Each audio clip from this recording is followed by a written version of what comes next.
Hello everyone, welcome to Let's Crack UPSC CSE English. About me, I am Sandeep Bhushan. I have 8 years of teaching experience for civil services.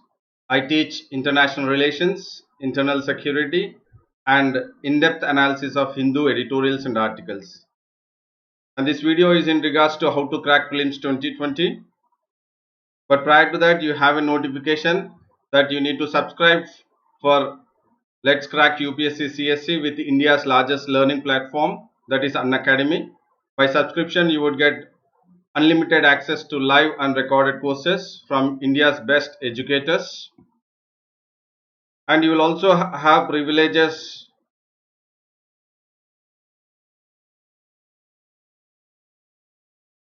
like you can go ahead with the daily live classes wherein you can chat with your educator, engage in discussions, ask your doubts, and be part of the answer polls. You also have live tests and quizzes wherein you can evaluate your preparation with our regular mock test and quizzes and get detailed analysis on your performance. Along with that, you have a structured courses wherein all our courses are structured in line with your UPSC exam syllabus, which will help you for the best preparation. And you also have the unlimited access wherein once you are subscribed, then you would get access to all our live and recorded courses, and you can access it at your will, at your ease. You have top educators. They are Sudarshan Gurjar, Ayush Sanghi, you have Prakash Kumar and Mrunal Patel. You also have special classes, and they have been by Dr. Roman Saini, Dr. Siddharth Arora, Lokendra Chauhan, Rakesh Verma, and Ashish Malik. You also have upcoming courses which are lined up in our Unacademy platform. They are capsule course on 250 multiple choice for UPSC Prelims. You also have comprehensive courses on public administration. You have capsule course on geography optional, and you also have Let's Crack UPSC CSE 2021. And in regards to the learner subscription and academy subscription, you have 12-month subscription which is of original price 40,000. You also have 24-month subscription which is 52,000. And when you use my code SBT10, you would get additional 10% discount on the 40,000 for 12 months. And if you are subscribing for 24 months using my code SBT10, you would get 10% discount on 52,000. So for 12 months you have to pay after discount only 36,000, and for 24 month subscription after discount you have to pay only 46,000. So it's always recommended that UPSC has to be taken into consideration with a serious thought, and it has to be minimum of 1 to 2 years of solid preparation. So 12 to 24 months is an imperative for preparation of civil services UPSC. So it's always recommended to go ahead with subscription for 46,000, that is of 24 months. The reason why it is because for 24 months you are paying only 12 months plus 7,200. So with only one year subscription plus 1 month you would get 24 months, that is 2 year subscription. So it is always recommended to go ahead with 24 months and take the maximum benefit. It's not only you can go ahead with my classes, view my classes live and recorded, but also various other top educators also you can go ahead with viewing them. And now we'll get into the topic, the Hindu in-depth analysis of editorials and articles. And the topics to be discussed are way ahead to SARC, you have health system, you have virtual to real or reality, you have Iran crisis, and the other one is gender discrimination.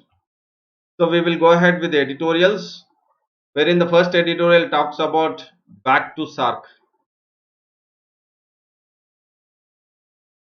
So this is in regards to what has happened recently by the initiative taken by our Prime Minister Narendra Modi, and in what sense the initiative is actually moving forward positively.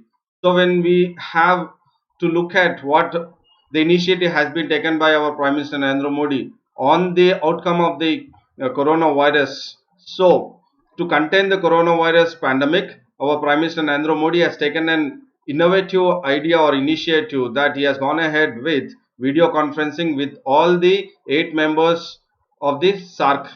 Association. So it is very clear that the idea was out of the box thinking by our Prime Minister, wherein he wanted to make sure that he would reach out and reassure the public of the SAARC nation. That he wanted to go ahead with the video conferencing to reach out and to reassure to the public in regards to the public health of the entire SAARC region. So it's a very good move taken up by the Prime Minister Narendra Modi. And then we have seen that when the video conferencing has been taken up, he has gone ahead with again one more initiative saying that he would go ahead with creating a COVID emergency fund. COVID emergency fund for the SAARC nations, and India has contributed 10 million US dollars for the emergency COVID-19 emergency fund.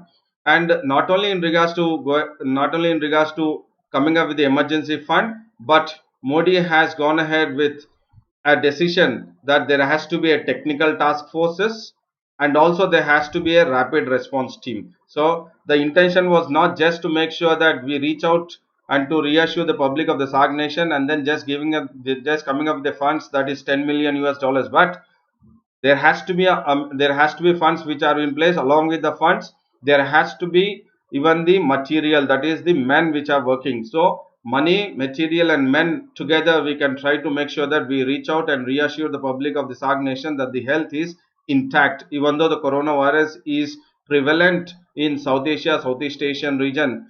Indian Prime Minister's initiative is a welcome move. And in the video conferencing, all the 8 nations have really appreciated the strategy together, that they would come up and then they would work for the health of the entire SAARC nations. So in that, there were few issues or few concerns which have been raised in the video conferencing. Afghanistan and Pakistan had a special challenge, so they have made it brought to the notice of the entire video conferencing that they are facing a special challenges, that is in regards to the long boundaries, especially with the Iran. So we are aware that Afghanistan and Pakistan do have the borders with Iran, and as we know that now in the West Asia, it is Iran which is experiencing many cases, and also in regards to the many death cases of the coronavirus. So they are concerned, Afghanistan and Pakistan is concerned about the long borders with Iran. And then even Bhutan, Maldives and Nepal along with Sri Lanka is also worried about the COVID-19, because all these 4 nations have lot of tourism which takes into consideration. So when there is lot of tourism or the tourists who move into these countries, definitely their economy is based on the tourism. So those countries are on the mainstay of their economies. So when the COVID is prevalent in these countries, that is especially SAARC. Now we are talking about SAARC video conferencing. So the Bhutan, Maldives, Nepal and Sri Lanka are also worried about their economy, that the tourism impact on the tourism would directly impact on the economy of those particular countries. And with we have that there are 300 positive cases in South Asia. Even though if you look at it, is a very considerable low figure when we are considering globally, it is a low figure, but still we have to be very much concerned and we have to be little bit vigilant, because it's not just talking about the 300 positive cases, but looking at the population density in the South Asia, because we have the highest or the higher population density in South Asia. And once the coronavirus spreads virulent or it is an outbreak, then we are bound to experience more casualties. So in that regards, we are very clear that we have to make sure that we are working together in unison, in tandem, to control the spread of virus. That is, preventive measures have to be taken care at the utmost necessity, and then social distancing and all the various preventive measures have to be taken into consideration. And there is one more concern also in especially in South Asia and SAARC nation, that we are experiencing the underreporting of the entire tested positive cases in regards to the COVID, wherein it might create a problem in the public health services in the entire South Asia. They are underreporting, so it might create a public health service if we really not go ahead with making sure that we are testing or the testing procedures are changed, and it would really impact that many people are brought into the ambit of the testing. coronavirus tests, so that we can try to make sure that they're quarantined and then they're kept aside, and then so that the virus would not spread virulent. And then Modi also has decided to engage with more SAARC nations or neighboringhood, because the SAARC nation was a kind of regional organization which has come into existence, wherein they wanted to create an engagement between all the SAARC nations. But due to few reasons, since 2014, there was no summit which has taken place. So it has almost become a moribund, that is, it's just waning away. So at this juncture, there was a lot of discussion in regards to whether India has to go ahead with still trying to have same kind of approach towards the SARC. Okay, we did have some kind of platform that we have taken up the measures to control the COVID virus, and in that scenario, we are trying to again reinitiate the discussions with the SARC nations. It is a positive step, but there is always a concern, or the eyebrows raised in regards to India, that whether we have to still go ahead with SARC nation trying to make sure that we are all together, or we have to go ahead with engaging the other kind of regional organizations like BIMSTEC, BBIN, or IORA. So when we are having the other regional groupings, is it necessary we have to still go ahead with sticking to SARC and then trying to come out with alternative measures or methods to again reinitiate the dialogue which has been stopped in 2014? It was the last one. In 2016 it was stopped. So it is the necessity of the hour to reinitiate the dialogue, or else the SARC summit should also get into existence along with the BIMSTEC, BBN and IORA. So this video conferencing has actually created a better platform to reinitiate the SARC summit, because we have seen the SARC summit, the last was in 2014, and then the one which was supposed to take place was in year 2016, the SARC summit, but it was supposed to take place in Islamabad, but due to the Uri attack, or else on the backdrop of the Uri attack, India has decided that India would not go ahead with attending the SARC summit, but in turn it would boycott the SARC summit. And then later on it said that we will go ahead with the SARC, we will be part of the SARC summit only when Pakistan would stop terror and then not financing the terrorist organization. Only then we will come to the talks, or else the 2016 SARC summit would be in reality. So now it's a chance that we are in a position to revive the SARC initiative. And then all these countries also, they feel that they are poor comparatively to India, and then it is the only two countries which are really not interested, or they are not making sure that the SARC summit since 2016 is moving forward ahead for the betterment of the entire South Asia. They feel that it is only India and Pakistan which are the largest members of the SARC grouping, wherein these two countries, that is India and Pakistan, has to take an initiative to revive the SARC summit, wherein the rest of the countries will actually be benefited in regards to trade, transit, and then further into in regards to the economy. So we will look at the next editorial, which talks about fight for finite. So what is this the editor or the editorial is all about? Yes, as we are aware that this fight is nothing but trying to make sure that our health system is intact, or else we are fighting against the COVID-19. So we know that COVID has been declared as pandemic, and then once it is declared as pandemic by WHO, so it is very clear that the way it will spread is virulent, and then we never know in what shape or what way it will outbreak, and then we are not aware of from where it has been originated. So it is very clear that we focus on the preventive measures. So when we are focusing on the preventive measures, it is very important that we try to inculcate the method or the education that we have to be in a position that we are very much in regards to what to do and what not to do. That is, do's and don'ts have to be very clearly educated by the state government, that is the health ministry of the state, and also in regards to the state ministry, that it has to be educated that what we have to do and what we shouldn't do. Because as we do not have any medicine, that is clinically tested drugs for the COVID-19, what is the need of the hour, or how best we can try to make sure that the spread of virus is not virulent, is only through the preventive measures. And in regards to the preventive measures, it is important that we can try to check the deaths, or we can try to control the deaths caused by the COVID-19. And it is the national and state health system which has to take care in regards to making sure that how best we can try to prevent the virus to spread. So in regards to preventing, we require the testing kits, sanitizers. These are the one which are essential for each and every one in India, or else who feel that they have to be made sure that they are away from the contagious disease or contagious virus like COVID.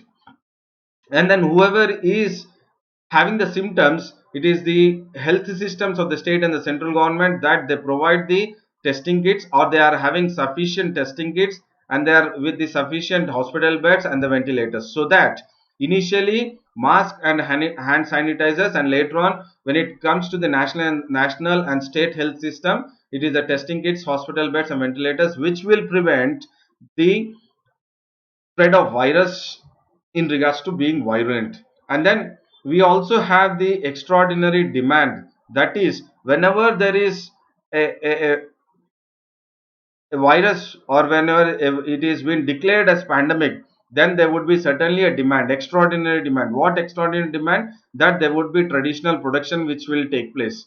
In regards to traditional production, we are talking about, it could be mask, and even in regards to hand sanitizers. So when there is traditional production which is taking place, because at a time the imports which are being by various other countries are also indigenous manufacturers in India which produces mask and hand sanitizers, wherein the demand is high and the supply is not up to the mark of the demand, then there would be an extraordinary demand for the traditional productions to go ahead or to manufacture more of mask and hand sanitizers. So at this juncture, there is a system of delivery being choked. So there would be, when a system of delivery choking takes place, then there is a mismatch between the supply and demand. So it is necessary for the state governments and also the central governments to implement the Essential Commodities Act, wherein it is very clear that by implementing the Essential Commodities Act, there is no possibility of hoarding the mask and hand sanitizers. There is no possibility of hoarding or making sure that there is black marketing which is taking place. So this has to be taken into consideration. And healthcare resources, we know that healthcare resources in regards to now, they are limited to begin with, but even though we are under little bit stress, it is very important that we need to, take into consideration, or there is no question about whether the health system is robust enough to meet the emergencies. Because as we have experienced these kind of viruses, or else the SARS, the Nipah virus, H1N5 viruses, even in the past India has experienced it, but we have successfully met it, so that we had moved out of it positively or successfully. So as we have an experience, we are ready that to meet all the emergency, and our health system is robust. And then in regards to talking about the positiveness of the India's robustness health system, there is something which also talks about, we need to talk about the health expenditure. So when we are talking about the health expenditure of our country, that is in regards to the percentage with GDP, it is very limited. That is, it is about just 1%. That means it is only the 1% of the GDP wherein India or Indian budget is allocating to the health expenditure. So when we are talking that the health system, whether it is robust or not, whether we can meet the exigencies and then we can come out of the emergency, it all depends upon the kind of budget allocation of health expenditure in regards to the percentage of GDP. And as per the data, that is National Health Profile 2019, which is been collated by the Central Bureau of Health Intelligence, which is a unit of the Directorate General of Health Service.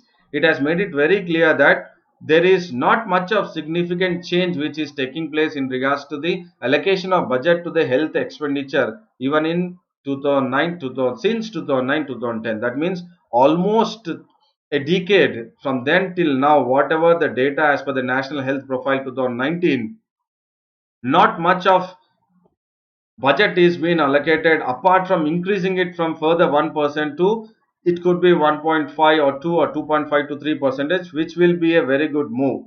So we have seen that when we have looked at only 1% is allocated as per the percentage of the GDP, the entire GDP 1%, then we also have something called as per capita public expenditure on health. So when we are looking at the per capita public expenditure on health, it is just 621 rupees in 2009-10, and then it is now, that is in 2015-16, it is 1112 in 2015-16. So it is the budget what is allocated, and if you are segregating it as per capita public expenditure, so the latest data, that is up to 2015-16, it is only rupees 1112 per each person, which is very abysmal.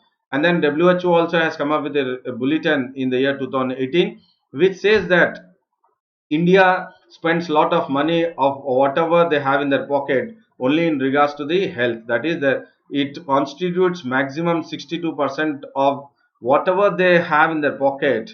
The money what they have, they pay or they make use of it. That is 62% only for the health expenditure. So it is very clear that Indians or Indian citizen, or else in regards to the Indian budget which is allocated to the health expenditure is very limited. But when it is in regards to the health expenditure per capita per expenditure, then it is very high. That is 62 percentage of the money what we have in the pocket is being spent, because the per capita per each person up to 2015-16 is just 1112, but what we spend is in regards to the health expenditure is very huge.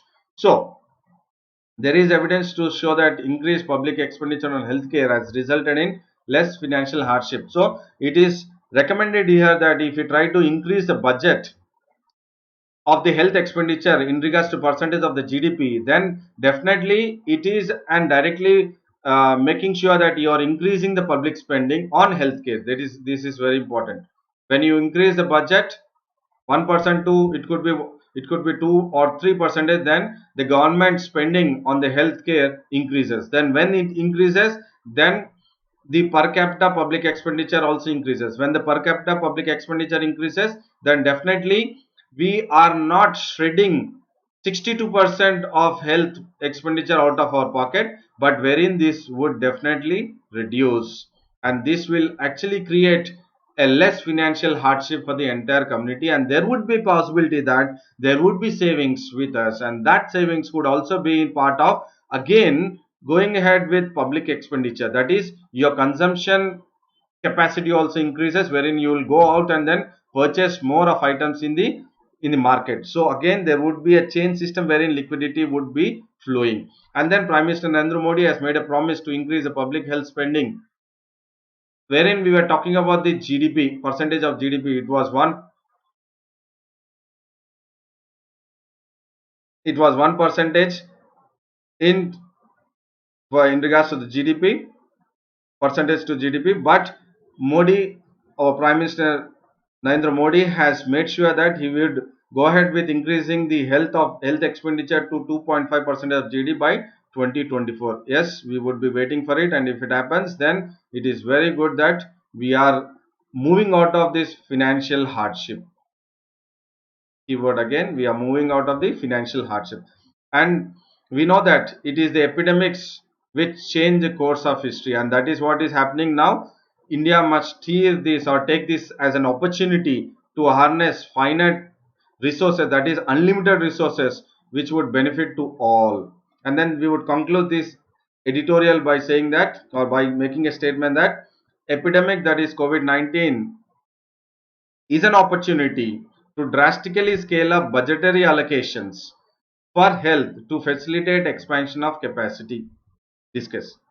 So you can take this statement and then link it with the pandemic situation, what is happening, that is in the COVID-19, and how the emergence of the COVID-19 is actually giving an opportunity to scale up the budgetary allocation for the health expenditure. So linking one issue, understanding the other issue, and then getting those two issues in regards to linking, and then making sure that the both are linked, and then you are in a position to answer a different analysis. So epidemic versus budgetary allocation. So this is also, you can go ahead with writing an answer, and whatever we have discussed here could be also for prelims point of view.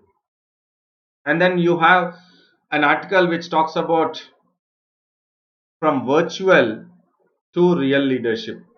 So we have seen that our Prime Minister Narendra Modi has gone ahead with an initiative which we have discussed, that it was out of the box initiative, that he has gone ahead with video conferencing with the SAARC nations, and then that was a virtual one. So the virtual has to be into a reality.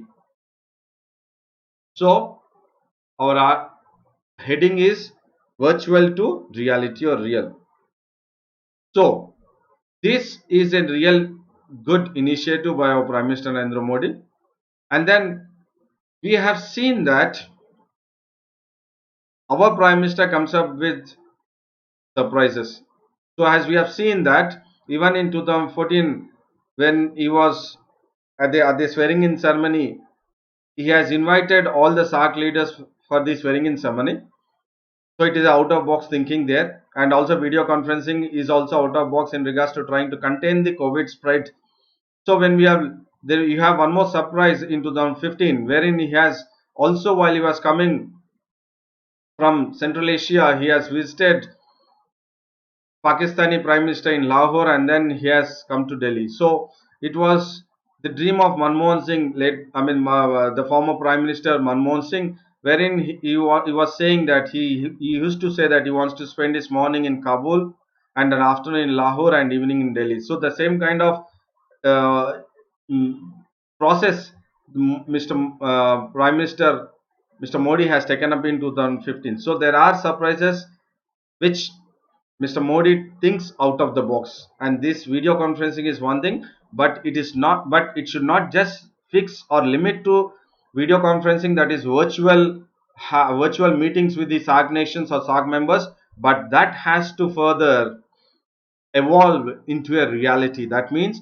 whatever has been taken place since 2016, that because of the boycott of the SAARC summit, because of the Uri attack, that has to be shredded, or that feeling or the idea or the intentions have to be shredded, and then we have to move forward, not only just trying to think that only in SAARC, in the SAARC nations or the SAARC grouping, it is not only India and Pakistan which are together, or they do not constitute the entire SAARC. There are the rest six countries. So India should also think that we need to focus, or we need to think about the rest six nations or the countries, and then we have to move out of the initiative is really good, but still there is a challenge, and then we have to move from the virtual conferencing to a real leadership, and then the real leadership now is rested on our Prime Minister, none other than Mr. Modi.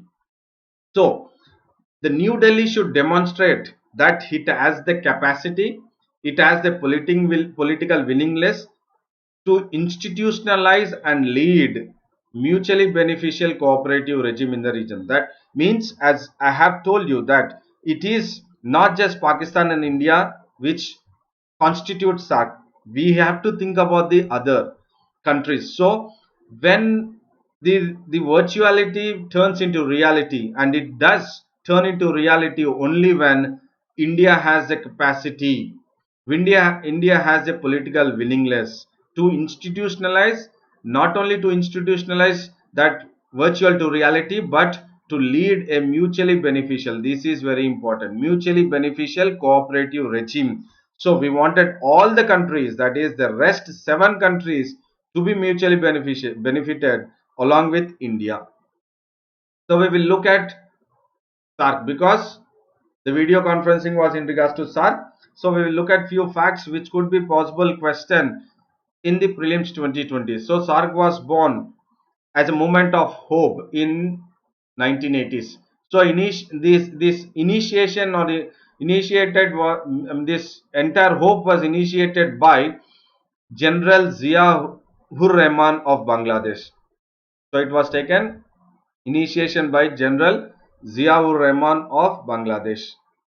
And then it was Dhaka's persistence which has resulted in the first summit, and the first summit of SARC of 7 leaders, not the 8 what we have now, has actually taken up in 1985, and later on Afghanistan has joined in 2008. So it has started initially, and the first summit has taken place in 1985 with 7 countries, and later on Afghanistan joined in the year 2007.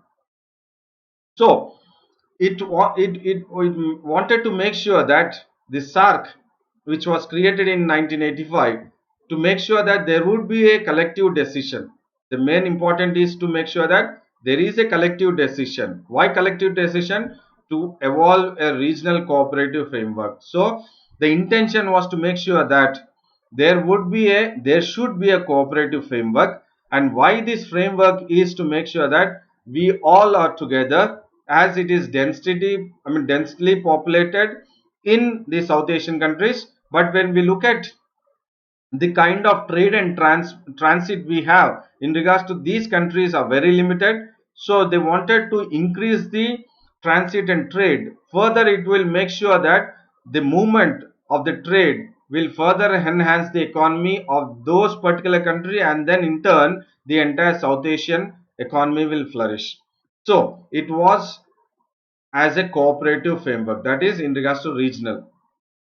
And we have 8, as we all are aware of these countries, that is Afghanistan, Bangladesh, Bhutan, India, Nepal, Maldives, Pakistan and Sri Lanka. And then you have 9 observer nations or members. They are China, European Union, Iran, Republic of Korea, Australia, Japan, Mauritius, Myanmar and USA. So here the need is to again focus on prelims point of view. If at all there is a question because of the out of the box thinking capacity by our Prime Minister Narendra Modi about the video conferencing, there could be a possibility that there would be a question on SARC, but they would focus on the observer nations. So it's important that you focus on this. And then the SARC Secretariat is in Kathmandu, which has actually been established on 16th January 1987. And its role is to coordinate and monitor the implementation of the entire SARC activities, and then the activities in regards to cooperation. And then they should also act as a channel of communication between all the SARC nations.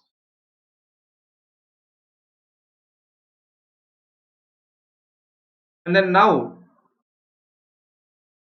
we will look at, is really SARC necessary for India, or else is there a real motive within the minds of our Indian MPs towards making sure that SARC will not decimate, but rather SARC will flourish? So what are the intentions? We'll just look at it. So in the last few years, there were few questions raised both in Lok Sabha and Rajya Sabha by our MPs in regards to SARC. And then they have raised a question saying that why is India still a member of SARC nation?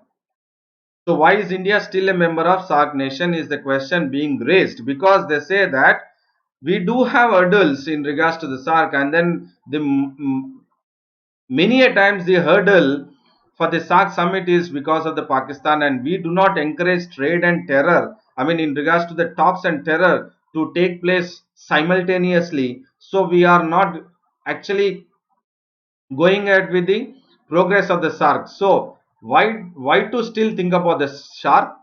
Why can't we shred this SARC entire SARC or regional grouping, when we have the other regional grouping like BIMSTEC or BBIN or IORA?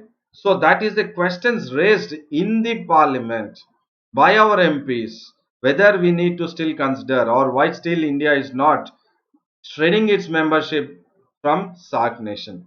I personally feel here that Spreading or moving out of the SARC is not the right answer, but rather what the virtual video conferencing is taking place, it has to turn into a reality, and that is totally on the leadership capability of our Indian Prime Minister.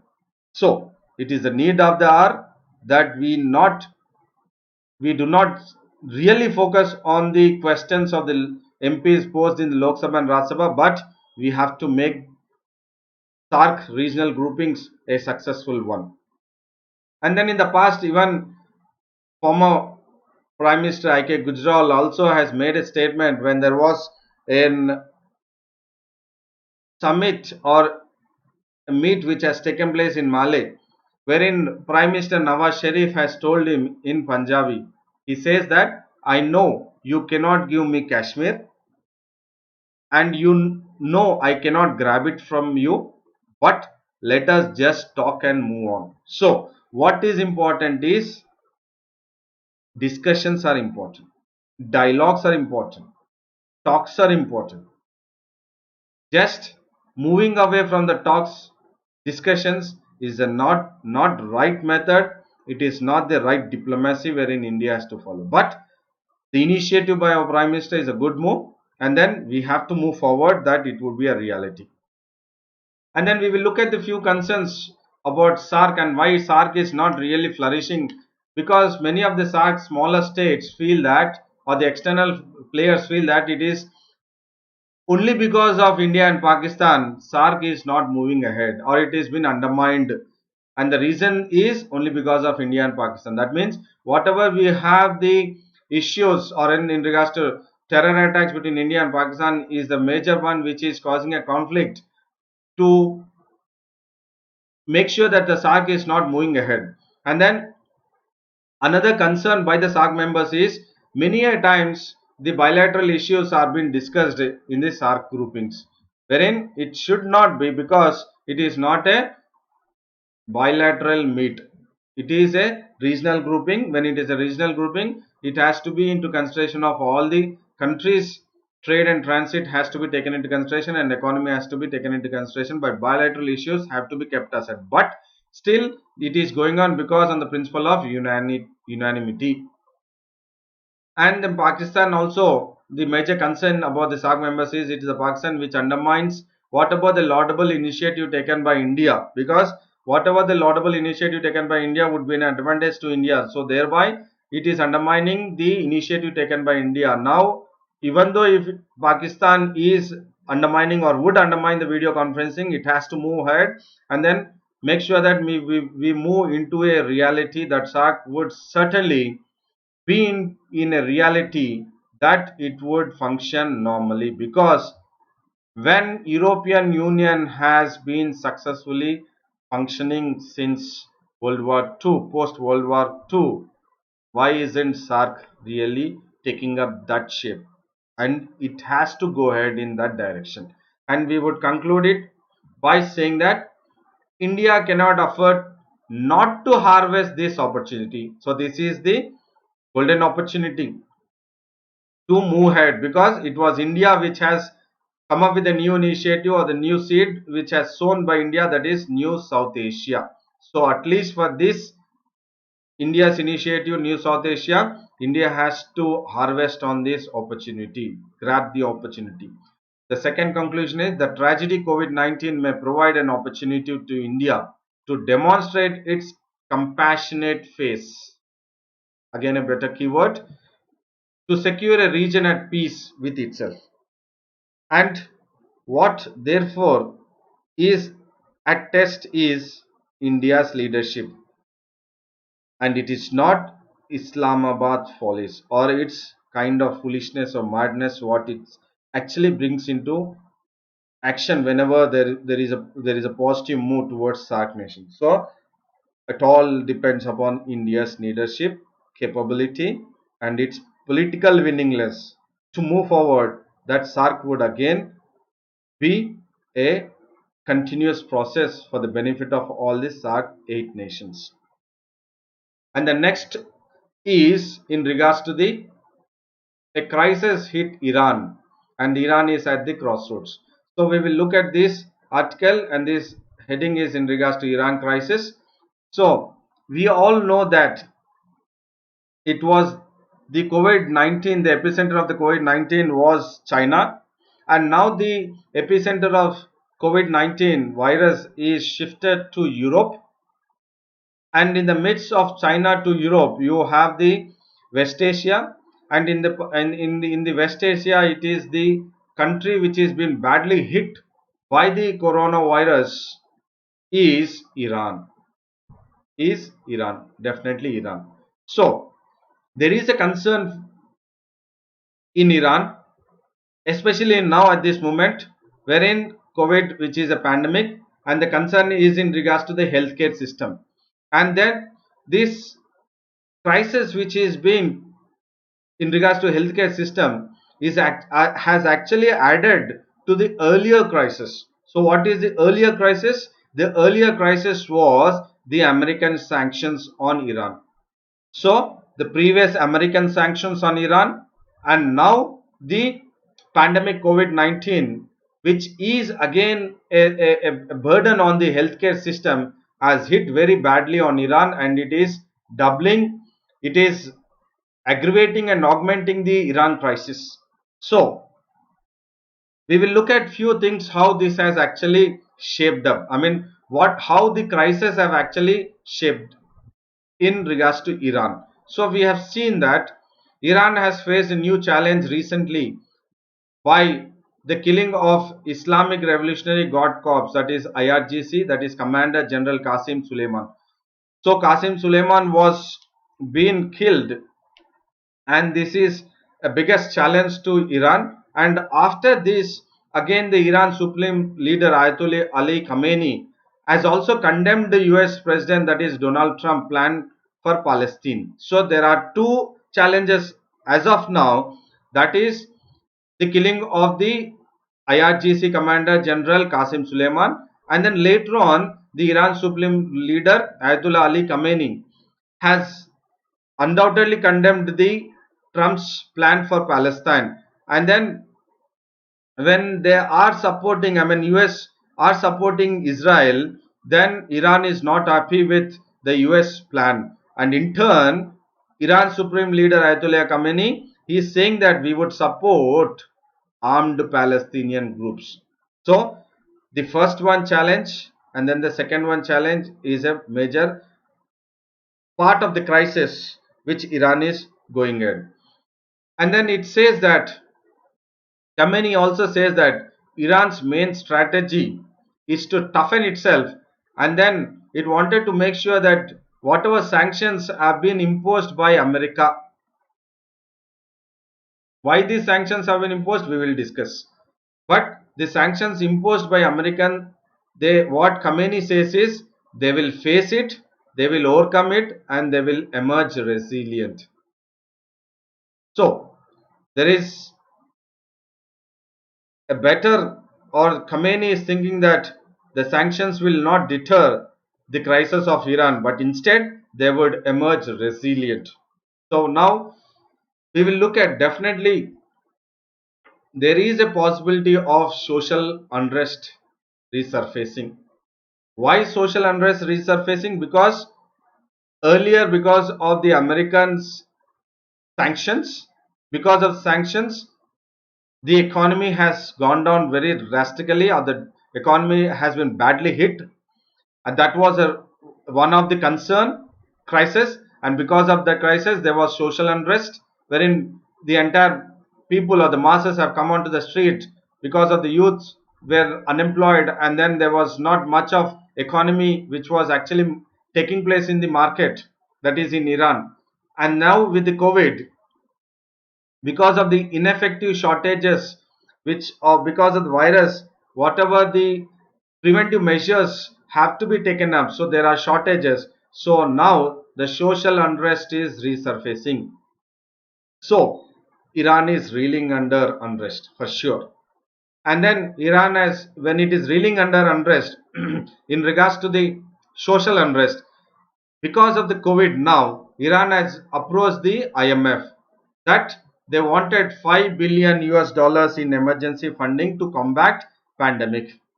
So if you look at the kind of communist statement that they would emerge resilient, but the kind of social unrest which is surfacing because of the COVID, Iran has approached IMF for 5 billion US dollars. And then not only IMF has gone ahead with giving or funding 500 billion US dollars as an emergency funding, by US Treasury has also lifted few sanctions or some sanctions on the Central Bank of Iran. Why?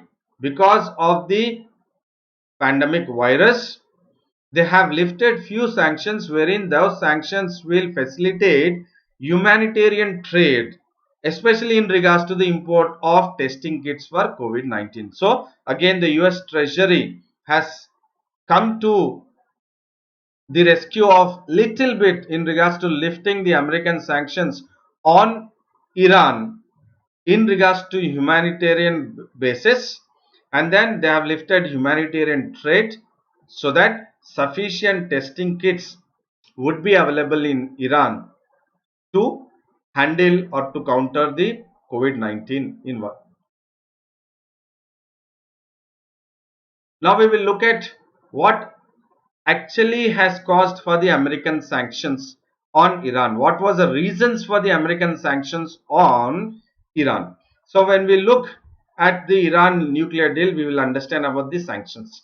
So in the year 2015, Iran has agreed for a nuclear deal.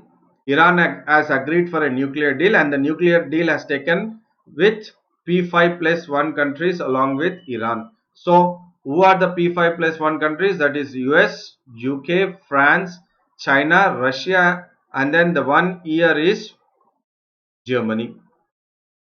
So along with the permanent 5 countries, Germany has come together and then they have gone ahead with the Iran nuclear deal in 2015 when Obama was the president of US. And then Iran has gone ahead with the deal because earlier also there was sanctions on Iran, economic sanctions on Iran, as Iran was reeling under economic crisis, and then they have to come out of it or they have to face the brunt of the economic sanctions. So then in the year 2015, Iran has decided that they will go ahead with the Iran nuclear deal by P5 plus 1 countries, and then they have decided that Iran will go ahead with peaceful nuclear program post or aftermath of the Iran nuclear deal. They have said that they will go ahead with peaceful nuclear program, but international community did not believe it because they did not have proper understanding that whether Iran will go ahead with nuclear programs only for the peaceful method or they would actually go for more of nuclear weapons. So they had an accord, and this accord is nothing but the nuclear deal. And then in this nuclear deal, after the nuclear deal, even there was a provision that there would be an international inspectors from IAEA, from International Atomic Agency, wherein they would go ahead with inspecting the all the nuclear programs which are in Iran, so that if there are any kind of this or there are any kind of movements or actions being taken up which are against the nuclear deal, again there is a possibility that economic sanctions can be imposed.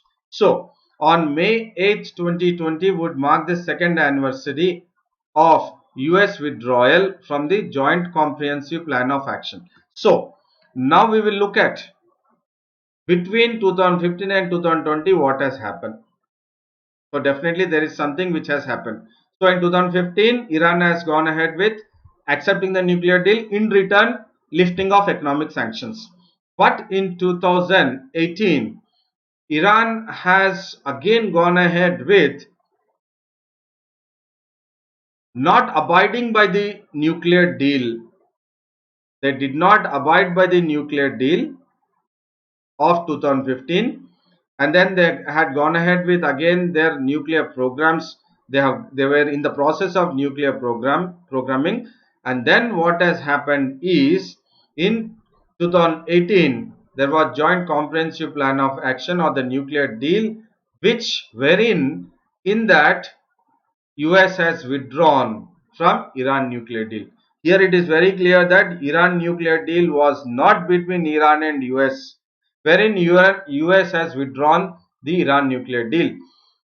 It is Iran nuclear deal is between Iran and P5 plus 1 countries. But in turn, in 2018, under the president of Donald Trump, US has withdrawn the Iran nuclear deal, stating that Iran is going ahead with the nuclear program. And then US has again imposed America's economic sanctions on Iran. So now 2020, May 2020 would be the second anniversary of it. And then this joint comprehensive plan of action, this joint comprehensive plan of action has limited Iran to enrich uranium, and it has also limited Iran's for its heavy water stockpiling. But we have seen that in 2018, when US has gone ahead with saying that we are withdrawing from the Iran nuclear deal or from JCPOA, then again there was or there is something to be noted here that again from July 2019, Iran has lifted all its restrictions, whatever it was restricted, that limited of enriching uranium and then limited of heavy water stockpile. Now they have gone ahead with again enriching the uranium and then going ahead with more of enriching of heavy water, and thereby again there is a very clear that they would go ahead with nuclear program or nuclear test. And then IAEA has identified 3 sites in Iran that Iran has stored undeclared nuclear materials, and this is a cause of concern for the entire West Asia and also to US, that if any kind of war like situation take place between US and Iran, again Iran would be in a position to go ahead with attacking with the nuclear weapons. So we will look at the few of the energy or enrichment energy or military complex and uranium mine which are in Iran. So we have this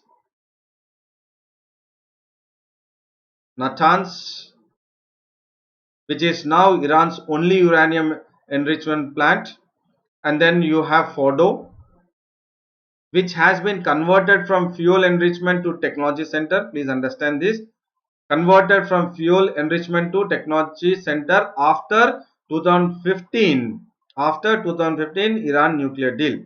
And then you have another plant called as Arak. This has planned heavy water reactor redesigned to avoid production of weapons grade plutonium. And then you have Isfahan, again another nuclear site.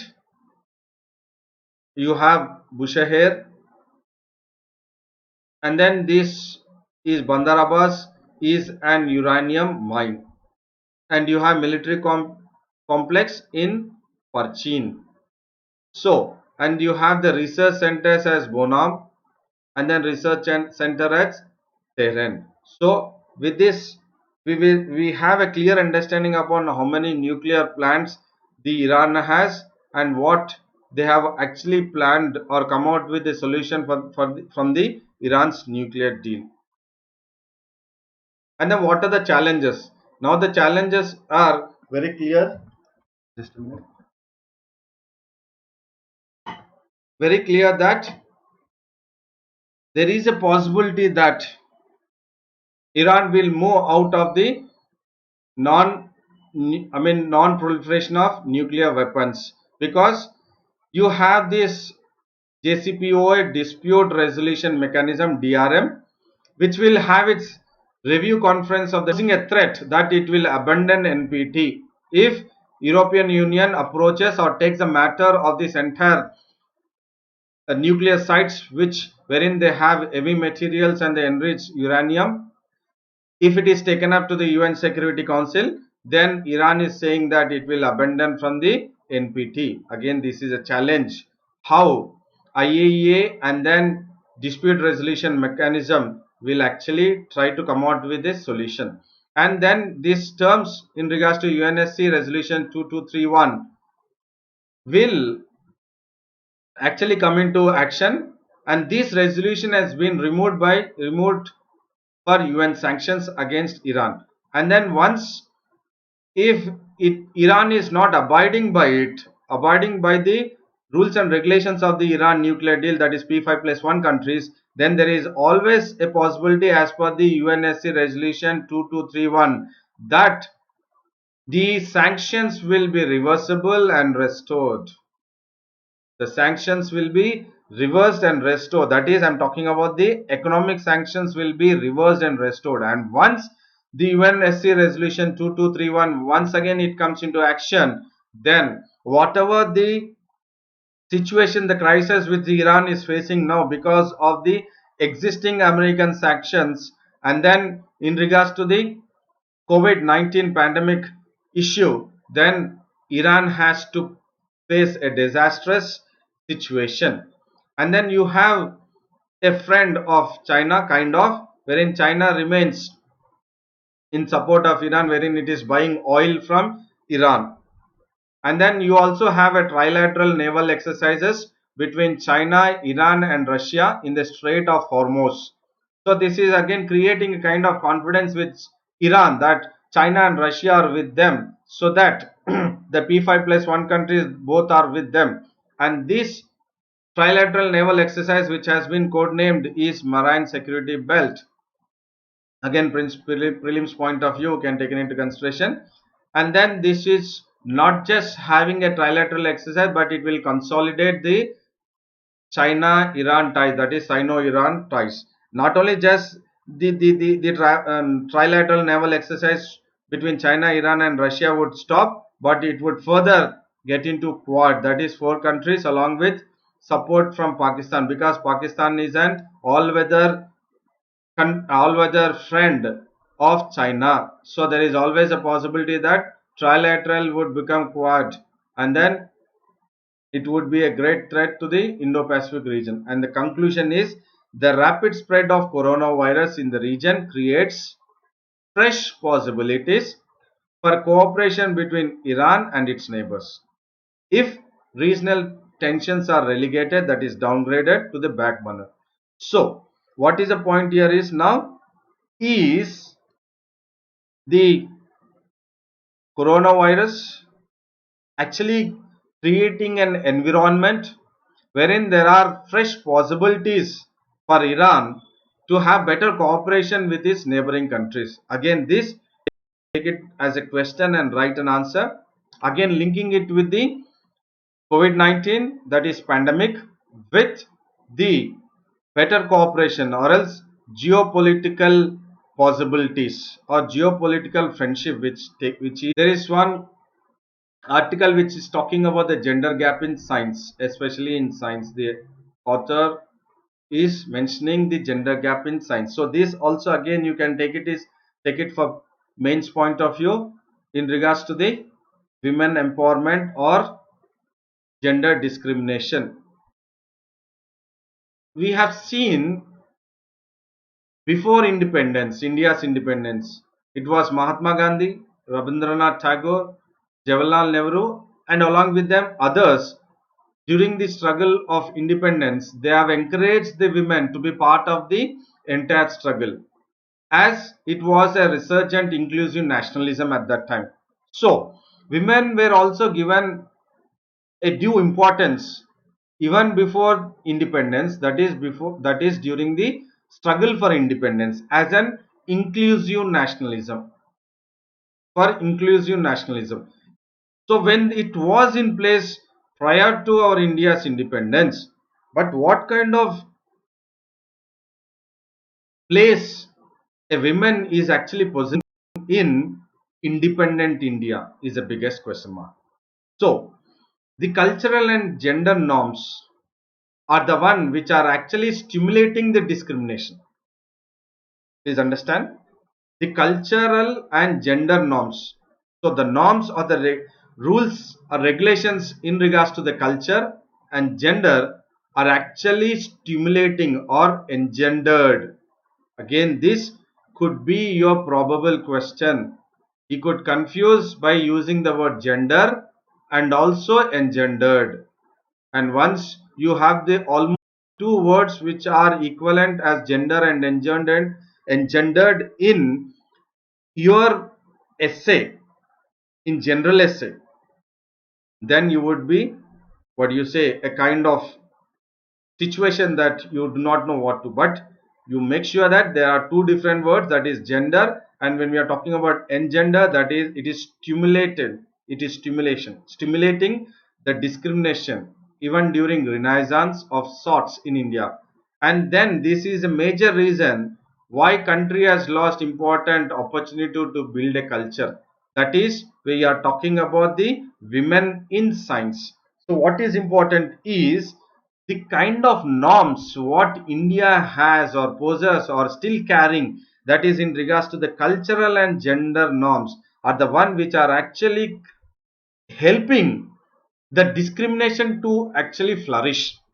And that is a reason wherein our we are not able to build a strong culture which would support the women in science, even in during the pre-independence and also during the post-independence, that is in independent India. And this cultural and social causes are the primary reason for gender discrimination.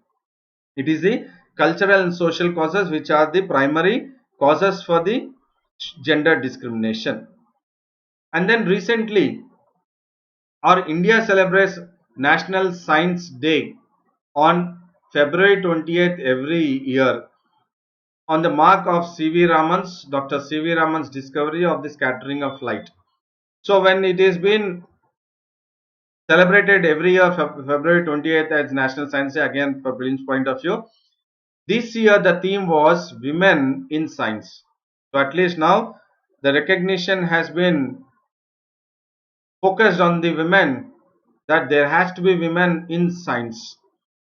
But prior to that, we will look at what the Global Gender Gap Index 2020 talks about, the position of India in the gender global gap, which has covered 153 economies, that is country. India was earlier 108th position in 2018, and now 2020 it has slipped to 112th position. So look at the kind of gender discrimination which is going ahead. And then this report also says that it would take nearly 100 years to close the gender gap in India, which is a daunting task if women are not considered equal to men. And we will just look at the facts about women. We know that what is the difficulty or the problem of is the problem actually starts, or the trouble starts once the women obtain their educational qualification. That means after a basic educational qualification they are unable to further go ahead with the higher studies, or to go ahead with the other higher studies sorry, in regards to the faculty position, then that is in regards to university level, would go ahead up to the faculty position. And then when you are talking about the research, only few of them reach the top position of the universities or institutions, and many a times they are forced to be as mothers, or they are under the familial pressure.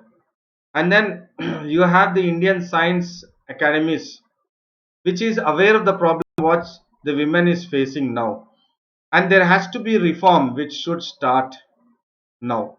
What is the reform? That women has to be given due importance as along with the men. The role of, because now we see the role of women in engineers have actually been a positive and a welcome step. That is, we have seen the Indian Space Research Organization's second moon mission, that is Chandrayaan 2, wherein we have the role of women engineers in the ISRO second mission, moon mission, that is Chandrayaan 2. That is, it's a positive step.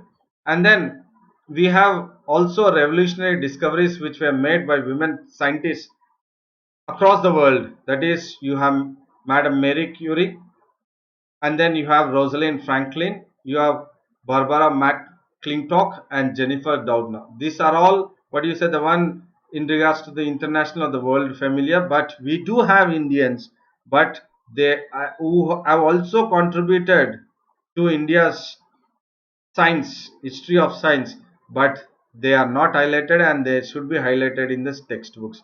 And what are the challenges faced by women are, this is the keyword in the challenges, that is leaky pipeline problem. What is this leaky pipeline problem? Is that is a system of the channel wherein